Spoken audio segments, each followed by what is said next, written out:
নবী সাল্লাল্লাহু আলাইহি সাল্লামের ইবাদতে স্থায়িত্ব ছিল, যে ইবাদত করতেন কন্টিনিউ করতেন। ফরজ তো ফরজ, তাহলে তো কোনো কমতি নেই।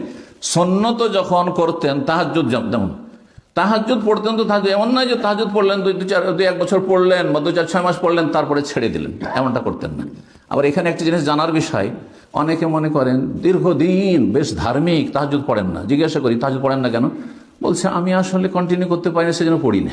এটা ভুল। কিন্তু অনেক সময় রাত খুব ছোট হয়ে যাচ্ছে, বিশেষ করে আপনাদের একেবারে ছোট হয়ে যাচ্ছে। 6 মাস ধরে রাত বা 4 মাস ধরে রাত ছোট হয়ে গেল, এই সময়টাই পারছেন না, না হয়, কিন্তু রাত তো বড়, 8 মাস ধরে রাত খুবই বড়, তা তখন তো পারবেন। এই ক্ষেত্রে কোনো অসুবিধা নেই।